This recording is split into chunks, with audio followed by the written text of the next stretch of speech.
জিন্তু গগৈ আমাৰ এইখন ঘৰৰে পুত্ৰ নহয়, গোটেই দেশবাসী আনকি পৃথিৱীবাসীও তেওঁলোকে আমাৰ জিন্তুৰ যি তেওঁৰ দেশপ্ৰেমৰ ত্যাগ, যি আত্মবলিদান এই সকলোৰে জ্ঞাত। কিন্তু এই জ্ঞাত অৱস্থাটো আমি কেৱল পৰিয়ালবৰ্গ আৰু ওচৰ চুবুৰীয়া মিলিত হৈ তেওঁৰ প্ৰতি আমি শ্ৰদ্ধাঞ্জলি জ্ঞাপন কৰিছোঁ। আৰু বাকী আমাৰ যিসকল চৰকাৰী বিষয়া আছে এই বিষয়াসকলৰ পৰা আমি অকণো সহায় পোৱা নাই বা মৰমৰে আমাক অকণমান আপ্লুত কৰিবলৈও তেখেতসকল আগবাঢ়ি অহা নাই। গতিকে এই ক্ষেত্ৰত আমি দুখ অনুভৱ কৰিছোঁ, কাৰণ আমাৰ ল'ৰা অকল এই অঞ্চলটোৰে নহয়, দেশবাসীৰ বাবে এক গৌৰৱৰ বিষয়। আৰু দেশৰ বাবে তেওঁ নিজক ত্যাগ কৰিছে, দেশৰ যি মংগল হয় সেই মংগল কামত তেখেতে অৰিহণা যোগাইছে, তেখেতে ত্যাগ কৰিছে।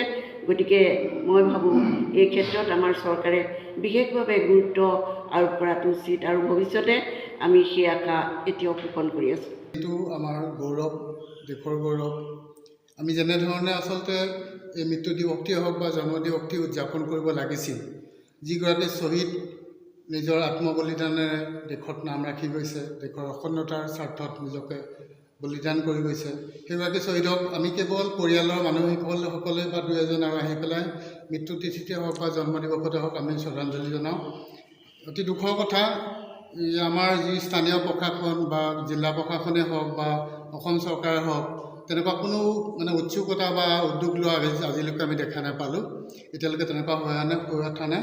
পৰিয়ালৰ উদ্যোগতে বা স্থানীয় যিবিলাক আমাৰ জাচিংফা লেখিকা সমাৰোহ সমিতি আছে, তেখেতসকলৰ উদ্যোগতে এই দিৱস দুটা উদযাপন কৰা হয়। আৰু তেনেকৈ আমি স্থানীয় মানুহবিলাকক আমন্ত্ৰণ কৰি পেলাই বা প্ৰশাসনকো মাতোঁ, তথাপিও প্ৰশাসনৰ মানুহ উপস্থিত হোৱাৰ খুব কম উদাহৰণ আছে।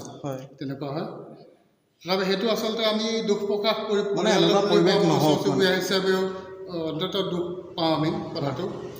যিজন শ্বহীদে দেশৰ কাৰণে আত্মবলিদান দিলে, আৰু এই শ্বহীদজনৰ প্ৰতি আমি যিখিনি সন্মান যাচিব লাগে, সেইখিনি বা উঠি অহা প্ৰজন্মক আমি সেইখিনি দেশৰ প্ৰতি উদ্বুদ্ধ কৰিবলৈকে যিখিনি কাম কৰিব লাগে সেইখিনি আমি কৰিব পৰা নাই বা চৰকাৰে কৰা নাই। আৰু অতিকে পৰিতাপৰ কথা যে কুমটাইৰ পৰা বাদলিপাৰ সংযোগী যিটো ৩৭নং ৰাষ্ট্ৰীয় পথ, সেইটো জিন্তু গগৈ নামত উৎসৰ্গিত হৈছে। সেইটো পথটো অতি জৰাজীৰ্ণ অৱস্থা। আমি বহুবাৰ চৰকাৰক কাম চোৱাইছিলোঁ, কিন্তু এতিয়ালৈকে 2026 চনৰ 30 জুন কেপ্টেইন বীৰ শ্বহীদ কেপ্টেইন জিন্তু গগৈ ডাঙৰীয়াৰ ২৭তম মৃত্যুবাৰ্ষিকী। আজিৰ এই বিশেষ দিনটিত তেখেতৰ সেই শ্বহীদগৰাকীৰ বীৰগাথাক শ্ৰদ্ধাৰে সোঁৱৰিছোঁ আৰু তেখেতক প্ৰণিপাত জনাইছোঁ। আমাৰ খুমটাইৰ বাবে জিন্তু গগৈ আচলতে এক অমূল্য সম্পদ তথা গৌৰৱ, দেশৰ বাবে তেখেত গৌৰৱ।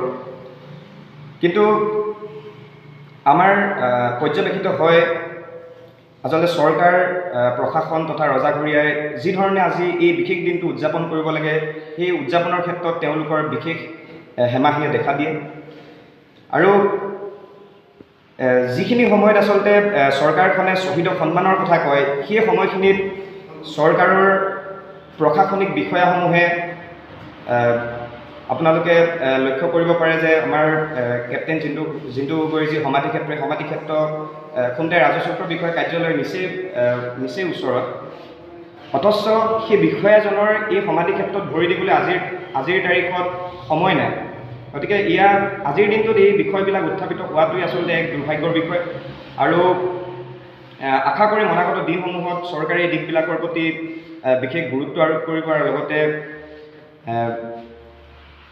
তেখেতৰ আগন্তুক আহিবলগীয়া মৃত্যু বাৰ্ষিকীসমূহ সুন্দৰভাৱে আমাৰ যাতে যুৱ প্ৰজন্মই আচলতে জিন্তু গগৈ কি, জিন্তু গগৈৰ এই সত্তাটো কি, সেয়া যাতে সুন্দৰভাৱে যুৱ প্ৰজন্মই অনুধাৱন কৰিব পাৰে, উপলব্ধি কৰিব পাৰে, সেই পৰ্যায়ত তেওঁলোকে সেই পৰ্যায়লৈ যাতে লৈ যায়। ধন্যবাদ।